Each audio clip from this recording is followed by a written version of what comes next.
She screamed into the phone that a dangerous K9 was loose, her voice cracking with fury and fear, yet there was no dog. Only a man standing on his porch, laughing as sirens wailed closer. Neighbors whispered, papers were served, and a lawsuit twisted the air like a noose. What began as a lie would soon ignite betrayal, obsession, and a battle that would shatter an entire community. Before we begin, tap like on this video and comment where in the world you're watching from, because this story will make you question everything. Karen's voice tore through the quiet like a siren itself, shrill and desperate, screaming into her phone that a dangerous K9 was loose, a beast tearing through the neighborhood. Her hands shook with rage, her words sharp enough to cut skin, demanding the police come now, demanding action before someone was killed. Neighbors peeked through blinds, whispers buzzing from one porch to the next. Yet on the street, there was no dog, no danger, no snarling shadow at all. There was only a man standing tall, a faint smile breaking into laughter, shaking his head at the madness unraveling in real time. His laughter was the trigger, the match to Karen's gasoline rage, and the second the sirens began to wail in the distance, her eyes locked on him with venom that promised this war had only just begun.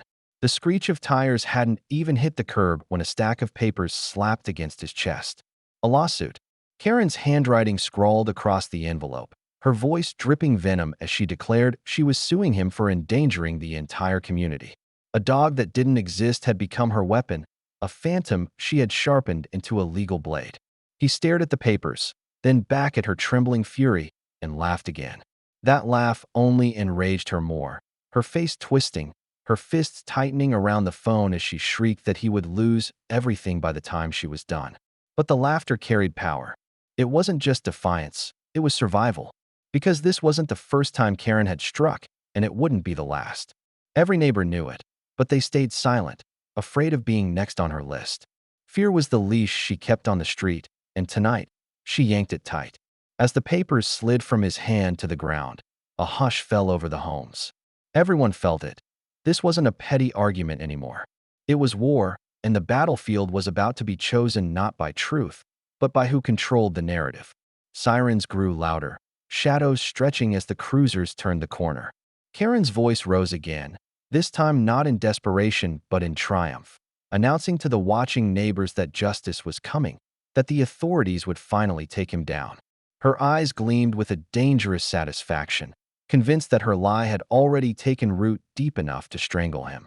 She clutched her phone like a dagger, recounting imaginary details to dispatch, spinning tales of a violent animal snarling, threatening children, endangering families.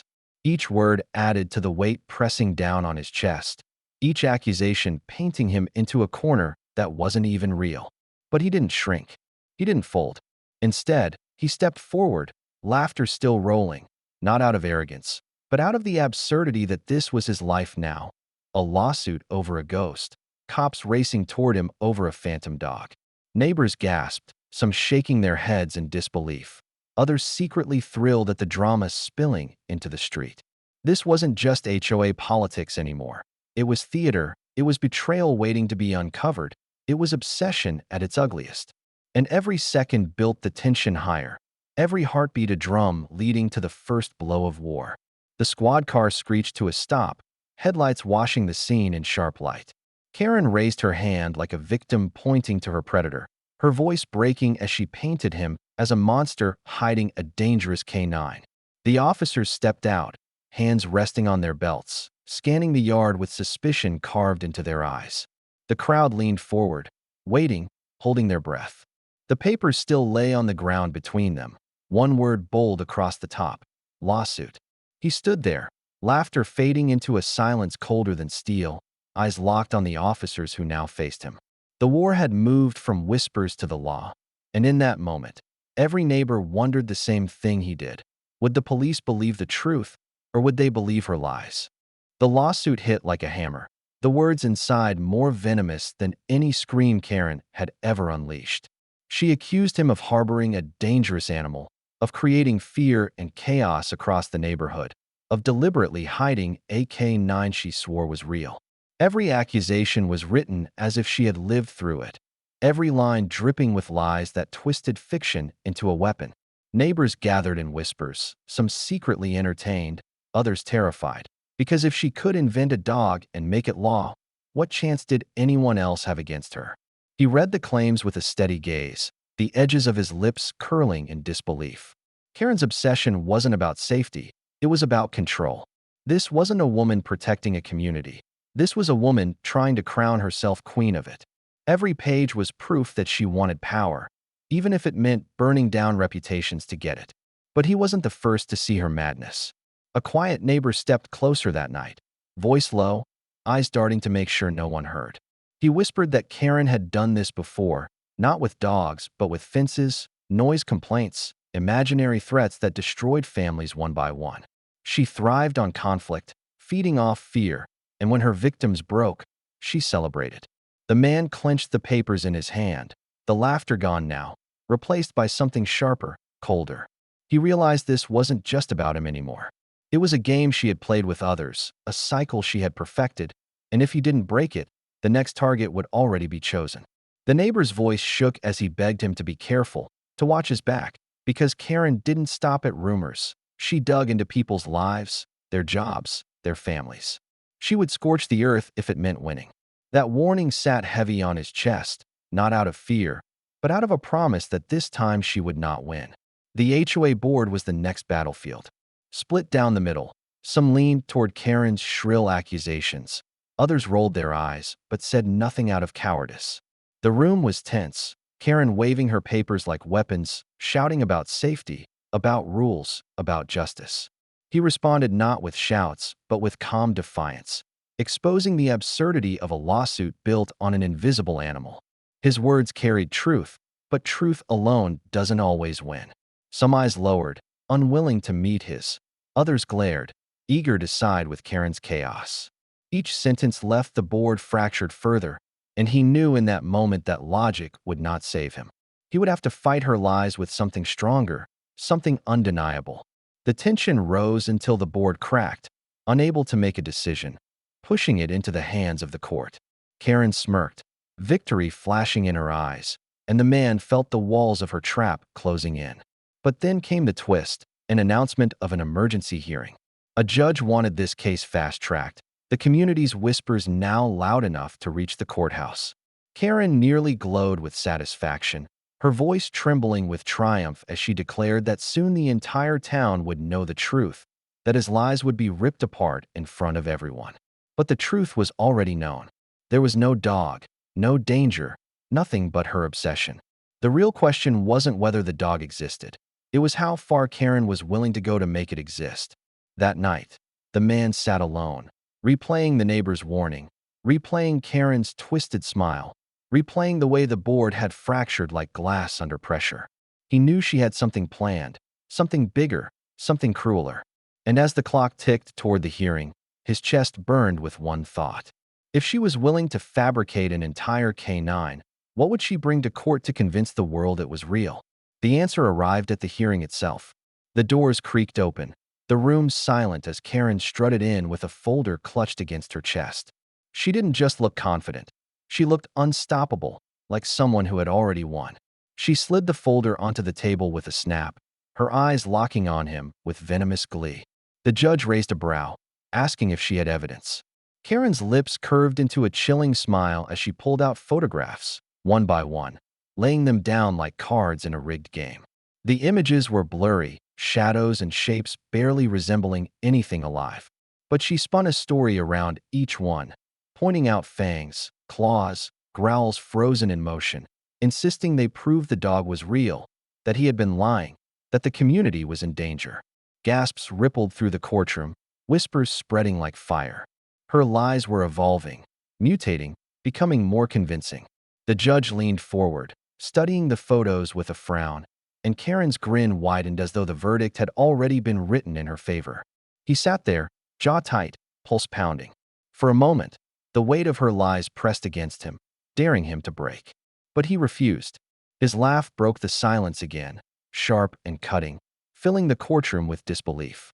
Some smirked, others scowled, and the judge slammed a hand against the bench to restore order. Karen's smile faltered for only a second, but in that second, the man knew he had touched a nerve. She needed those lies to live, and his laughter reminded everyone that lies, no matter how dressed, were still lies. But as the hearing dragged on, the balance of the room shifted. Whispers grew louder against him. The board members leaned toward her, and the judge announced that this case was far from over. It would not be dismissed. A trial date was set. Karen's triumph exploded in a victorious glare, her voice dripping with venom as she declared he would not laugh much longer. The gavel struck, and the room emptied, but the war had just taken a darker turn. Outside the courthouse, as he walked toward his car, footsteps echoed behind him. A stranger brushed past, slipping a folded note into his palm without a word. He froze, heart pounding as he opened it. Scrawled in hurried ink were 5 words that sent a chill down his spine. "I know what she's hiding." The note burned in his palm like fire, each word cutting deeper than the lawsuit itself. "I know what she's hiding." His mind raced as he replayed Karen's smug smile, her fabricated evidence, the way she strutted out of the courtroom like a queen certain of her crown. What was she hiding that a stranger dared risk handing him this message in secret? Betrayal already hung thick in the air, but this hint of buried truth promised the war was far darker than he imagined. The trial day came like a storm, neighbors crowding the benches, whispers clawing at the air. Karen's voice pierced through everything, louder than the gavel, dripping poison with every sentence. She waved her blurry photographs like holy scripture, her voice trembling with rehearsed fear, spinning shadows into snarling monsters. Parents gasped, clutching their children closer as she painted scenes of terror that never happened. The man sat silently, jaw tight, fists clenched beneath the table, watching her manipulate the room with nothing more than lies stitched together into a tapestry of fear. And then the knife twisted. From the corner of the courtroom, a familiar voice rose. A neighbor, one who had shared drinks with him, laughed with him, once stood on his porch like a friend. But today, that same man stepped into the witness box, eyes heavy, lips trembling, and delivered a dagger to the heart. He swore he had heard growling in the night, swore he had seen movement in the shadows, swore he believed there was a dog. Betrayal poured from his mouth with every word, and the courtroom gasped as trust shattered in real time. The man's chest tightened, not from fear of the lie, but from the sting of treason. A friend had chosen the easy path, siding with Karen's chaos to save himself from becoming her next target. Karen smiled wider with each word of false testimony, feeding on betrayal like a predator. The man's laugh, once defiant, died in his throat, swallowed by the taste of ash. He wanted to roar, to tear down the lies with the force of truth, but the weight of the courtroom was against him. The judge, unmoved, declared the case would not be dismissed. A trial date was confirmed, and Karen's victory echoed with each strike of the gavel.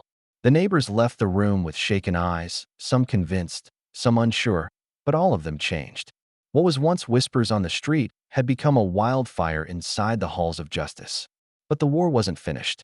Outside, as the crowd dispersed, the stranger returned like a ghost. A hand brushed against his, slipping another note. This one shorter, sharper, more urgent. "Meet me tonight. Same place she can't watch." His pulse quickened, suspicion crawling down his spine. Could he trust this unknown ally? Or was this another trap in Karen's endless web? He unfolded the paper again, staring at the familiar handwriting, and knew that curiosity wasn't an option, it was survival.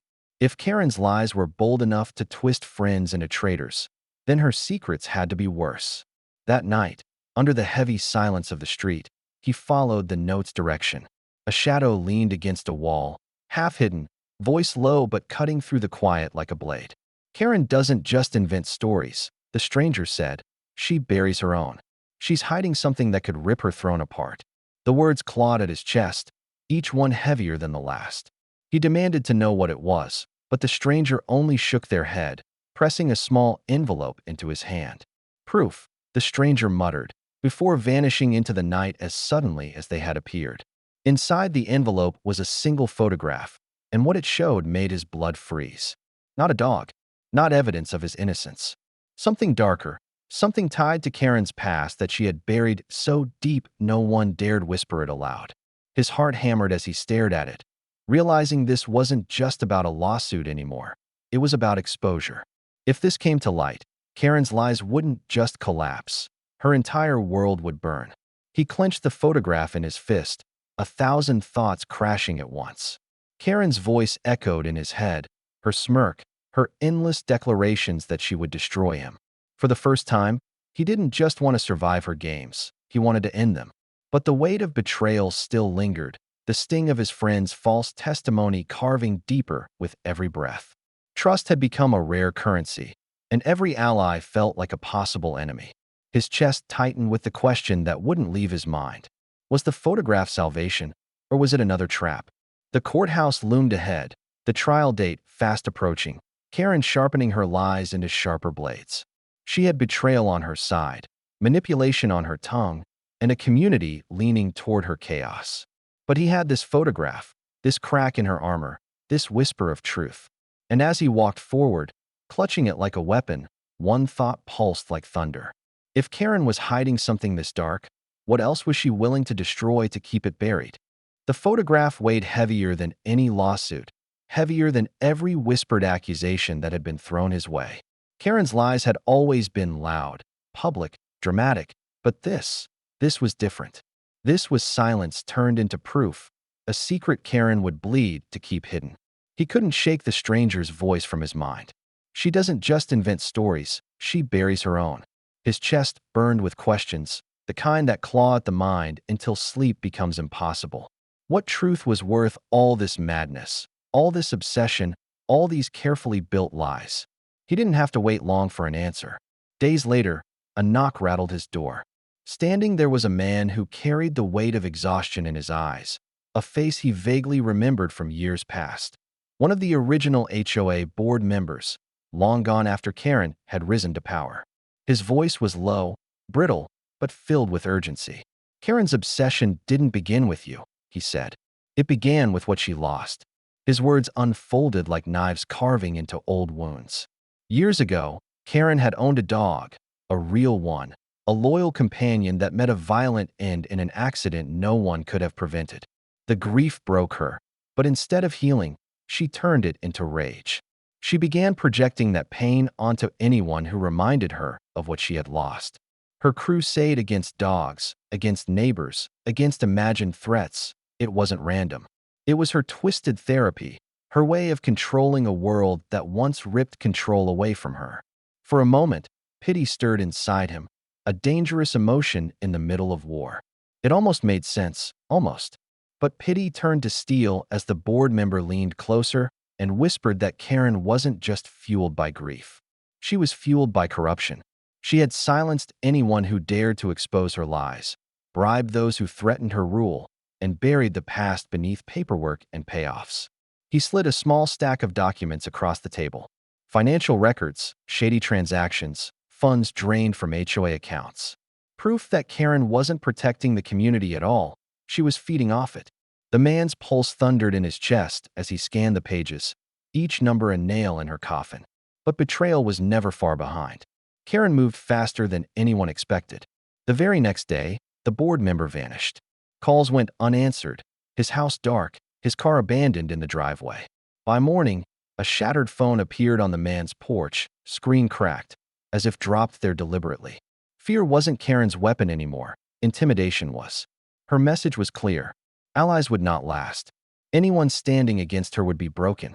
The photograph in his pocket suddenly felt less like proof and more like a target painted on his back. The trial loomed closer, the pressure mounting as Karen doubled down. Her voice grew sharper, her lies more refined, her smile colder. She spun tales to the community, convincing them he wasn't just hiding a dog.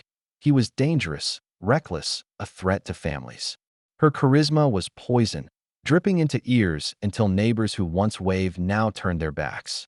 Isolation pressed against him like iron bars. Yet beneath the fear, fire burned hotter. Every betrayal only strengthened his resolve. Karen had turned his life into a stage, and now the performance was shifting. The audience was restless. They wanted drama. He was ready to give them truth. The photograph still rested in his pocket, the documents hidden away, every secret waiting for the right moment.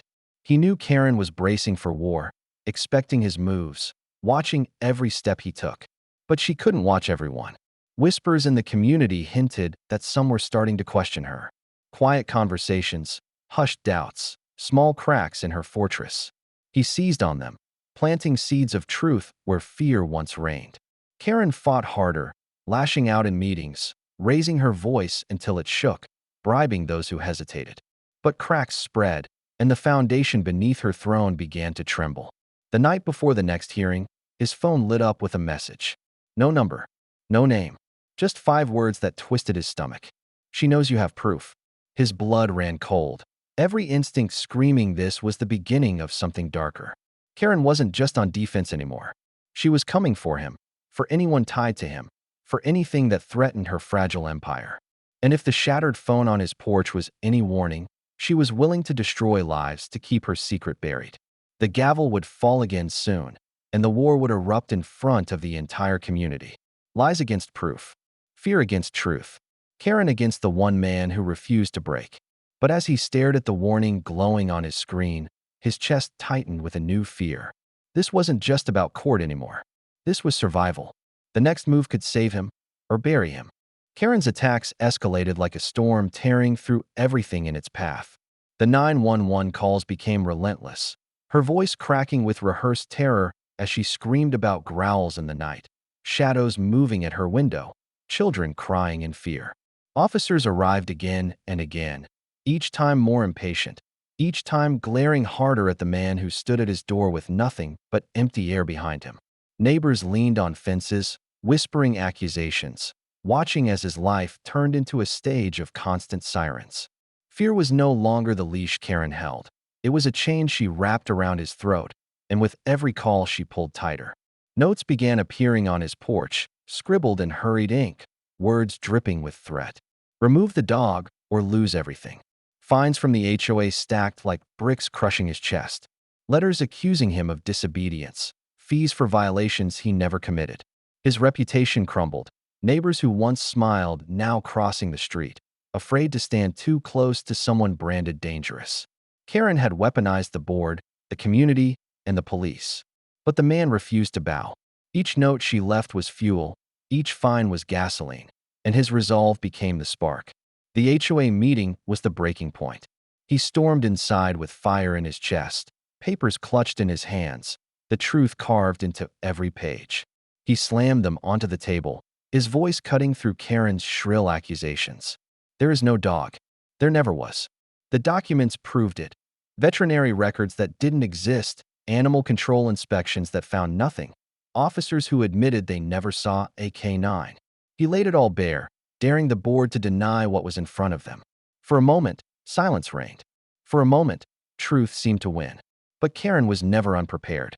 With a smirk that made blood run cold, she pulled out a flash drive and slid it across the table. A video flickered to life, grainy but damning, showing a snarling dog pacing on his porch. The growls echoed, the teeth gleamed, and gasps filled the room as neighbors recoiled. Karen's voice rang out in triumph, declaring this was the proof no one could deny. The man's chest tightened, fury burning hotter than fear, because he knew what they didn't. The video was a lie, a fabrication, a deepfake so carefully crafted it looked real enough to damn him. The board erupted, voices clashing, shouts drowning each other out. Some demanded immediate action, others begged for caution, but the noise meant nothing against the weight of the video. The police were called again, their faces grim, their patience worn thin. They pointed at him with cold authority, their words sharp as knives. 48 hours. If the dog wasn't gone, if he didn't prove otherwise, they would return with handcuffs. Karen's smile widened like a blade slicing through the air. She had turned fiction into reality, and the law itself bent under her lies. The man's fist shook, his voice boiling with defiance. There is no dog. But his words bounced off walls already painted with her poison. He saw it in their eyes. Neighbors who once doubted her now convinced, board members swayed by fear, officers ready to act. The ground beneath him cracked, and for the first time, the war tilted dangerously in her favor. Yet beneath the weight pressing on his chest, something else stirred. Rage. Not the reckless kind, but the focused kind, the kind that sharpens into a weapon when every other defense is stripped away. He left the meeting with laughter still simmering under his breath, a laugh that made Karen's smile falter for the first time. Because while she thought she had won, while she paraded her deep fake as truth, he knew one thing she didn't. Lies rot from the inside. Fabricated evidence can be destroyed, false stories can be exposed, and authority can be turned against the one who abuses it.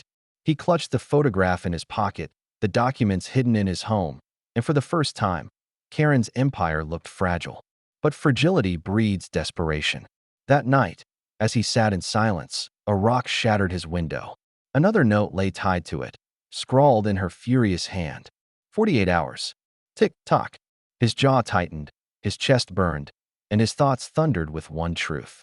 Karen wasn't just trying to win a case anymore. She was trying to erase him completely. And as the clock ticked closer to midnight, one question consumed him. Could he expose her lies in time, or would her next move crush him before the truth ever saw daylight? The countdown began the moment the officers gave their ultimatum.